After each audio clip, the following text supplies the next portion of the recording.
اللہ و ملائکتہ یصلون علی النبی یا ایھا الذین آمنوا صلوا علیہ وسلموا تسلیما۔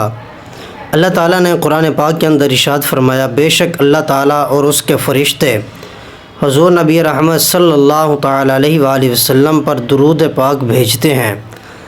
ان اللہ و ملائکتہ یصلون علی النبی یا ایھا الذین آمنوا صلوا علیہ وسلموا تسلیما۔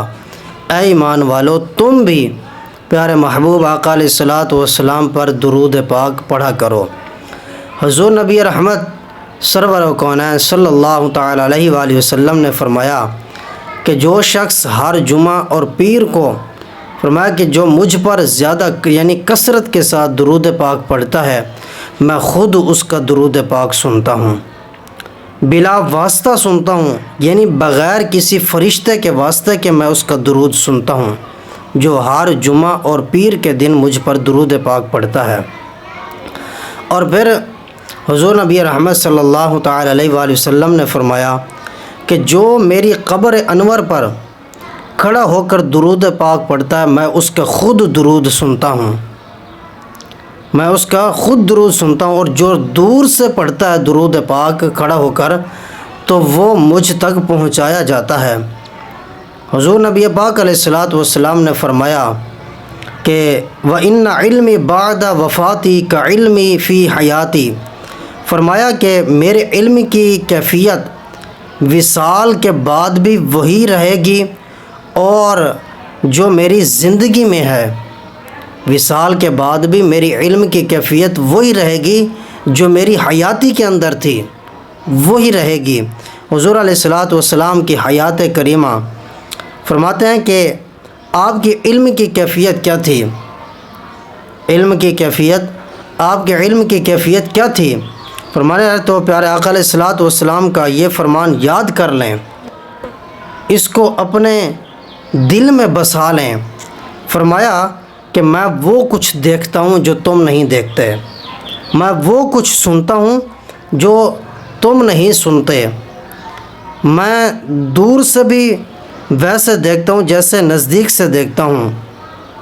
اور حضور نبی پاک علیہ الصلوۃ والسلام آپ حیات اور وصال میں ایک جیسے ہیں، اس لیے فرمایا پیارے آقا علیہ الصلوۃ والسلام نے کہ جس نے میرے وصال کے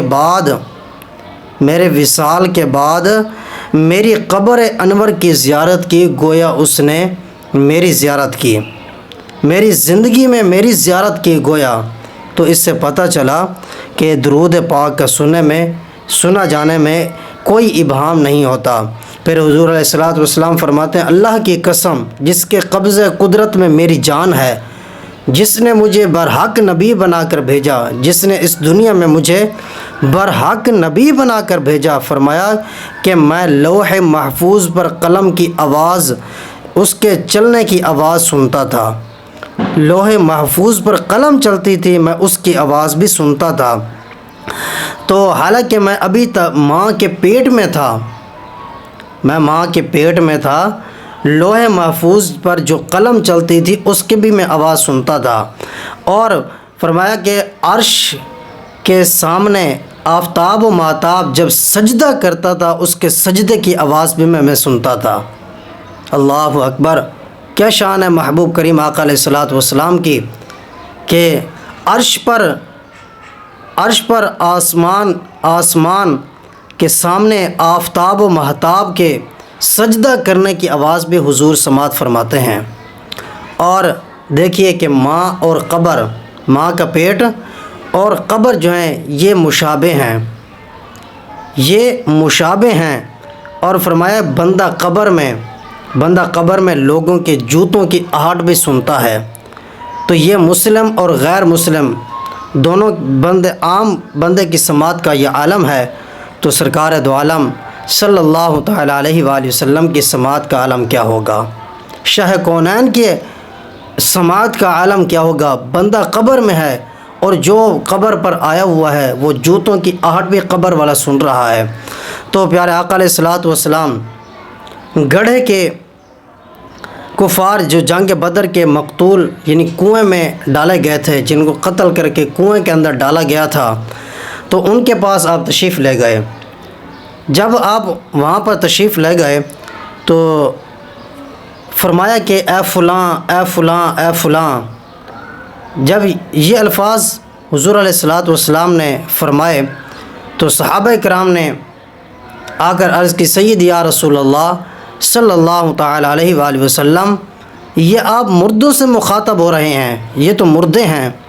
پیارے آقا علیہ الصلاۃ والسلام نے فرمایا کہ اے فلاں، جو تمہارے رب نے وعدہ کیا تھا تم نے اسے سچ پا لیا ہے. تم نے مردوں سے کہہ رہے ہیں کہ تم نے اس کو سچ پا لیا ہے جو وعدہ فرمایا تھا. تو صحابہ کرام نے عرض کی آپ مردوں سے مخاطب ہو رہے ہیں، مردوں سے جو ہے نا آپ باتیں کر رہے ہیں. پیارے محبوب آقا علیہ الصلاۃ والسلام نے فرمایا وہ تم سے زیادہ سنتے ہیں، وہ تم سے زیادہ سنتے ہیں لیکن جواب نہیں دے سکتے. اب یہ دیکھیے یہ کفار کی سماعت ہے، کفار کی سماعت کا عالم ہے، لیکن شاہ کونین کی سماعت کا عالم کیا ہوگا؟ محبوب آقا علیہ الصلاۃ والسلام کی سماعت کا عالم کیا ہوگا؟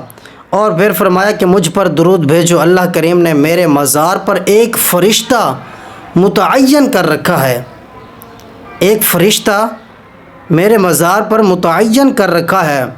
فرمایا کہ جب کوئی درود بھیجتا ہے تو وہ عرض کرتا ہے سیدی یا رسول اللہ فلاں بن فلاں نے ابھی آپ پر درود پاک بھیجا ہے، ابھی آپ پر درود پاک کثرت کے ساتھ پڑھا ہے. تو یہ حال ہے خدمت گاروں کا، سرکار کا عالم کیا ہوگا؟ خدمت کرنے والوں کا یہ عالم ہے تو سرکار کا خود عالم اس کیا ہوگا؟ محبوب کریم آقا علیہ الصلاۃ والسلام کا عالم کیا ہوگا؟ تو ہمیں بھی چاہیے کثرت کے ساتھ درود پاک پڑھیں.